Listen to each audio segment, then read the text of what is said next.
Hello, Hasan law study में आपका स्वागत है। आज की इस वीडियो में हम चर्चा करने जा रहे हैं माल विक्रय अधिनियम के अंतर्गत असंदत्त विक्रेता इंग्लिश में कहे तो अनपेड सेलर के बारे में। देखिए, माल विक्रय अधिनियम किसके बारे में? असंदत्त विक्रेता। समझ में नहीं आ रही है इसमें? अनपेड ठीक, अनपेड सेलर और उसके अधिकार के बारे में चर्चा करेंगे। अगर आप हमारे इस चैनल पर नए हैं तो मेरा चैनल नीचे रेड बटन दबाकर अभी सब्सक्राइब कर लें, बिल्कुल निःशुल्क है। मेरी इस वीडियो को लाइक करें, शेयर करें और कमेंट भी किया करें। देखिए, असंदत्त जो विक्रेता होता है, अगर हम सरल भाषा में कहें तो ये वो विक्रेता होता है जिसे अपने माल का पेमेंट यानी भुगतान नहीं हुआ है। ठीक, समान बोलचाल भाषा में कहें तो जो असंदिग्ध विक्रेता है एक ऐसा व्यक्ति को कहते हैं जिसे माल की कीमत प्राप्त नहीं हुई है। उसने माल दिया है और उस माल की कीमत उसके पास अभी नहीं पहुंची है, उसे प्राप्त नहीं हुई है। ठीक, ये कहा जाए कि माल उसने दे दिया है, सब कुछ हो गया है, लेकिन पैसा नहीं मिला। वादा भी किया पैसा देने का कि पैसा देंगे, और चेक भी दिया है या कोई और माध्यम से विनिमय पत्र द्वारा उसे आश्वासन दिया गया है, लेकिन पेमेंट नहीं हुआ।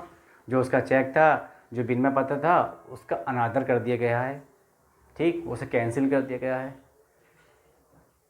तो इस अधिनियम में धारा 45 में, ठीक, धारा 45 में से परिभाषित किया गया है और कहा गया कि असंदत्त विक्रेता से अभिप्राय ऐसे व्यक्ति से है, मतलब परिभाषा में कहा गया ऐसे व्यक्ति से है जिसे बेचे गए माल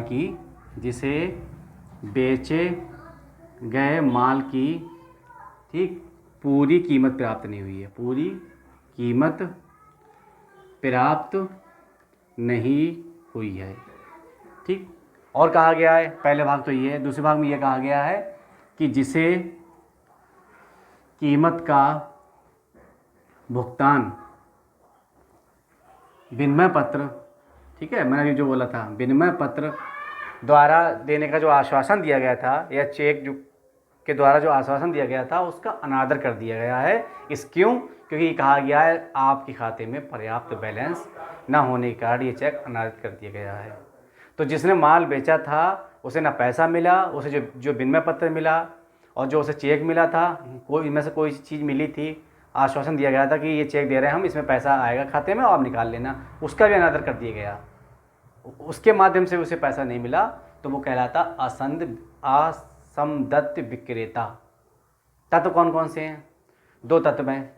देखिए, पहला तत्व है कि कीमत ना मिलना। ठीक है, कीमत ना मिलना, माल की कीमत ना मिलना, ये तो माल की कीमत ना मिलना। ठीक, पहले तत्व से माल की कीमत नहीं मिलती है लेकिन माल दे दिया जाता है। और दूसरा है विनिमय पत्र या चेक आदि से भुगतान का आश्वासन। ठीक है, उसे भुगतान आश्वासन दिया जाता है कि आपको इसके माध्यम से हम पेमेंट करेंगे, लेकिन पेमेंट नहीं होता है। तो जिस व्यक्ति ने माल दिया और उस माल का पेमेंट नहीं हुआ तो उसके पास भी अधिकार हैं भाई। ठीक, तो कौन कौन से अधिकार हैं इस व्यक्ति के पास? अधिकार देखिए, असंदिग्ध विक्रेता के अधिकार कौन कौन से हैं। पहला अधिकार कौन सा है भाई? और इसके संबंधित धारा है, धारा 45 से लेकर 54 तक। 45 से लेकर 54 तक ध्यान रखिए। 45 से लेकर 54 तक जो धारा है वो ये बता रही है कि जो असंदिग्ध विक्रेता है, अनपेड सेलर है, उसके अधिकार क्या हैं अगर पेमेंट ना हुआ हो। तो अगर किसी ने पेमेंट नहीं किया है तो पहला अधिकार है धारणा अधिकार का अधिकार।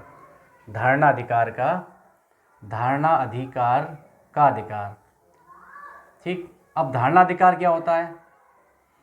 धारणाधिकार का क्या मतलब होता है, इसमें धारा 47 में से परिभाषित किया गया है धारणाधिकार को। किसमें? धारा 47 में।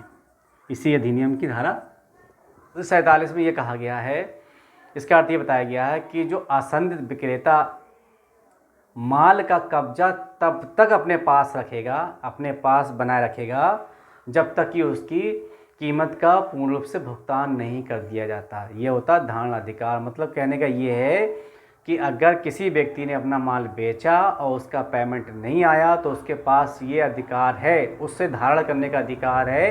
वो ये कहेगा ये मेरा माल है, मैं इसका स्वामी हूँ, इसका स्वामित्व अभी मेरे पास है।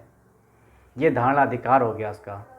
ठीक है, कोई वस्तु बेची गई है, उसका पेमेंट नहीं हुआ, वो वस्तु उसी की है जिसने बेची है। अभी धारण का अधिकार उसी के पास है। अभी उसने क्रेता को नहीं दिया। क्यों? क्योंकि क्रेता ने अभी उसे पेमेंट नहीं दिया, भुगतान नहीं किया उसका। तो ये होगा धारणा का अधिकार, धारणाधिकार का अधिकार। ठीक। और दूसरा है माल को मार्ग में रोकने का अधिकार। तीसरा है माल को मार्ग में रोकने का अधिकार। जय आप इसे समझिए, ये कौन सा अधिकार है?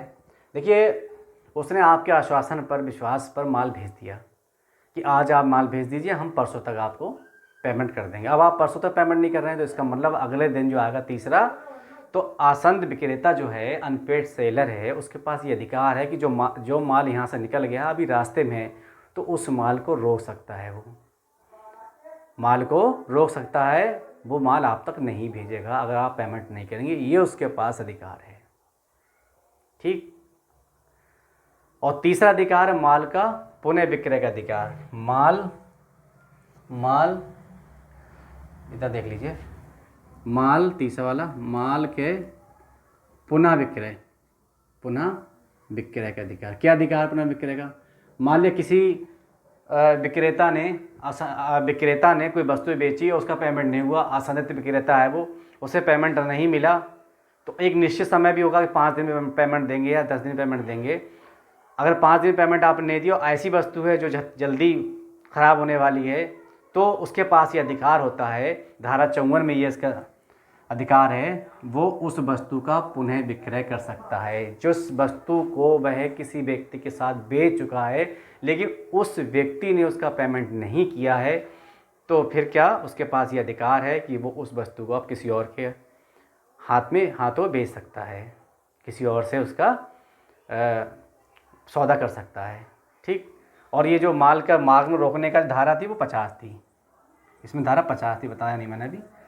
ठीक। तो आज की इस वीडियो में चर्चा की असंदिग्ध विक्रेता के बारे में, यानी अनपेड सेलर के बारे में। अब मिलते हैं अगली वीडियो में, तब तक के लिए बाय। जुड़े रहिए हसन लॉ स्टडी के साथ।